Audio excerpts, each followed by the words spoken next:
Hi guys, I just wanted to give you an update. I'm in Vancouver and I'm very high up in a tower, and I've been just sitting doing my research. Actually, was just reading a new study about Campiflegris, and I'm sitting on my seat and it's going like this, woo, woo, woo, woo, and then it goes down. And I tell you seriously, there was an earthquake just seconds ago. I have no idea what magnitude because I am basically telling you guys right away. So I hope that this was it, that there's no more stuff to come. But it's quite weird if you're sitting on your desk researching about earthquakes and then you're basically being moved up and down. We've had something like this last year when the couch was moving up and down with me, but this one was way more intense. And I think last year it was a 4.3. I don't know, but I was like, whoa, I just wanted to let you know about this, guys. But I think it was a 4.2 or 4.3, something like this. And guys, I just saw it on my screen. I'm right, it was stronger. It was a 4.7 earthquake, a magnitude 4.7 earthquake. That just lifted me up with my office chair. That's absolutely crazy, guys. You know my channel is On the Pulse with Silky, and you are live with me with everything. And guys, usually it's foggy behind me. There's also a volcano, lots of volcanoes, guys. So I'm on the pulse for you. What I did first thing, because I was sitting at the window taking the doggies, putting them in the hallway in case there's more coming, because these windows go to the ground, and if there's a stronger earthquake, they will definitely break. The interesting thing that I notice with these earthquakes, if you're high up in a tower, it doesn't swing like this, at least the two that I have seen here. It goes up and down. And it's very, very strange. So it's not shaking like this, it goes up and down. And yeah, so a few minutes after the earthquake, I'm getting an emergency alert on my telephone. Earthquake detected. Drop, cover, and hold on. Protect yourself. Natural Resources Canada. Yeah, that is over. That didn't help. So I really, really hope they're getting better with these pre-warning systems. I've made videos about this, by the way, what they're trying to do to make these systems better and to alert you a little bit earlier. I mean, now, yeah, we've already felt it, or I say we, but I'm sure other people felt it as well. So that alert, yeah, doesn't help that much. And it just got corrected to a 5.1. You see the location behind me, South Pender Harbor, near Vancouver Island. So Vancouver Island, I don't think it's the Cascadia fault. But isn't this great? I just said at the beginning of the video, I think this was stronger than the one last year. My butt felt it, guys. I feel it in my butt. I can feel earthquake magnitude. Would that be funny? Yeah, no, guys. So this is the location, and it's been upgraded. Yeah, because it was really moving up and down, which I think, I don't have much experience with earthquakes, I have to tell you. In my time in California, I only felt a very small one, and I almost felt it, didn't feel it at all. And in 17 years being here, I only felt 3. So 2 when I was here, going up and down, but this one was really like, whoa, but it wasn't like dinging, like, I don't know what to say, like boom. It was like, woo. But the other one that I felt on the farm, that came with a sound, like an explosion.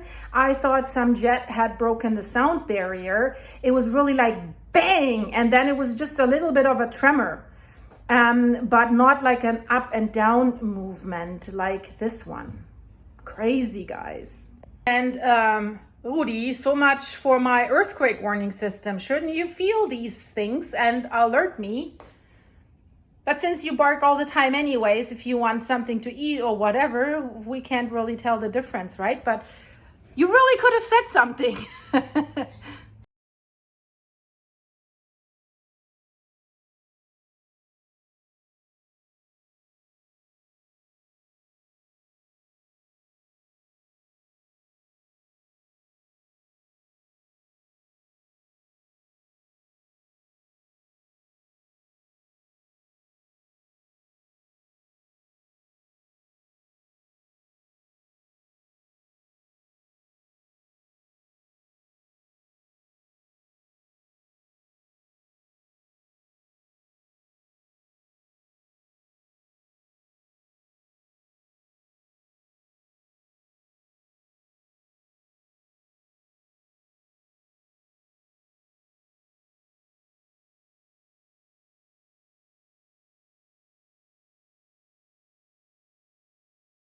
And look, guys, what crazy thing that I did.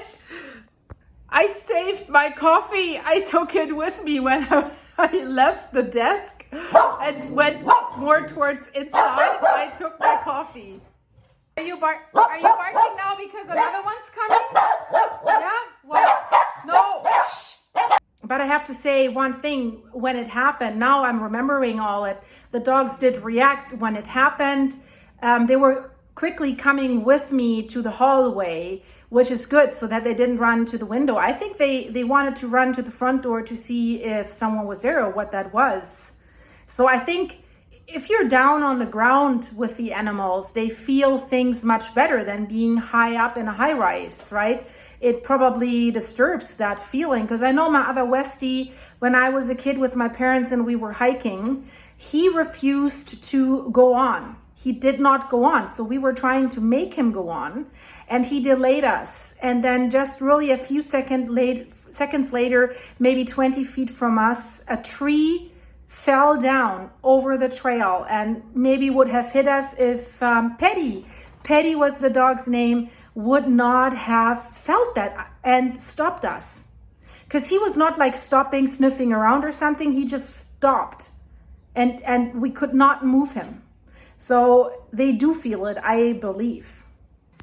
Yeah, and guys, now I'm back at the desk. I hope that was a good decision.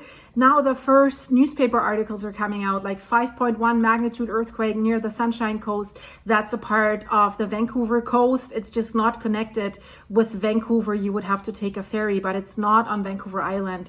So near the Sunshine Coast, rattles Vancouver Island. It struck near Sechelt Friday afternoon. So Sechelt, that's on the Sunshine Coast. With many Vancouver Islanders feeling tremors as far as Victoria. Yeah, but also in downtown Vancouver, I really clearly felt it. So, and according to Earthquakes Canada, the quake struck 24 kilometers northeast of Sechelt, and multiple people felt the shaking, including in Nanaimo on Vancouver Island, Port Alberni, Victoria, Oak Bay, and Vancouver. So far, no records of major damage, but it seems there's light damage. Yeah, because it was something, definitely. So you see the map here, that's where the epicenter was. So it was not on Vancouver Island, and the Cascadia fault is west of Vancouver Island. So that's not the Cascadia fault, but there's several fault lines in this area as well. There's a Queen Charlotte fault and stuff like this. I would have to look it up. It's just not enough time right now because I want this to get out to you. But definitely this was closer to Vancouver than to Victoria. So that was actually really close. I don't really like that. If I look at that map, no wonder that I really felt it that much. So I think with the last earthquake, I asked people that live further down in the tower, and they didn't even feel it that intense as I felt it. So if it seems the more you're up in these high rises, the more you feel it, or the weirder you feel it. I don't know. I know it's maybe not the best decision to be so high up in a high rise in an area like Vancouver with the Cascadia fault. That is overdue, and where the scientists are saying this earthquake, if it happens, it will rip open the Pacific Northwest. It will destroy everything west of I-5. So all the coastal areas and also the areas, this will go through Vancouver, the US state of Washington and Oregon, and even into Northern California. And you see the I-5, everything that's west of it will lift them up, and then it will shake for a long time. And then there's a tsunami coming. I've been planning for a long time to really make a detailed video about this, since I'm on the source here and I could run around and show you areas and all the volcanoes there at the Pacific Ring of Fire. What a location to have an earthquake volcano channel, guys. That's why I'm on the pulse. My butt was on the pulse for you guys. So let's hope that this was not a precursor for the big earthquake like it happened in 2011 with Fukushima, Japan. So before the really big one, there were many bigger earthquakes that happened. But since this is not directly located at the Cascadia fault, I don't think it's that critical, but you know, and we've seen it in Santorini right now. Can some other fault lines, through that rattling, trigger something in the bigger fault lines, right? They're stuck. So if it's rattling a lot, who knows, guys? Hopefully not. So guys, that was our earthquake update. Rudy is quite chilled here. He's not bothered by the height.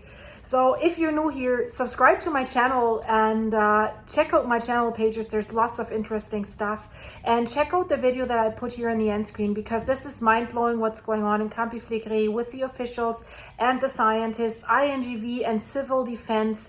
Civil defense against commercial builders that want to make a buck. But civil defense says, well, you should not build there. It's not safe. The existing buildings will collapse if we see a higher earthquake of magnitude 5, and we already had a 4.4 there. So they're fighting, but while they're fighting, more and more of the truth comes out, how dangerous this area there really is and how close it might be to an eruption. So really watch this video, and it's somehow kind of fun one. It's a very tragic topic, but there was some stuff that the scientists said, and it was just like I had to make a little bit of fun with it. And I also got a few outtakes out of that video that I'll show you probably in the afternoon once I'm done with this video. So thanks guys for watching. Rudy, don't fall down there, and I see you very, very soon, guys. Hopefully, if there's not going to be another earthquake. I hope not. Bye.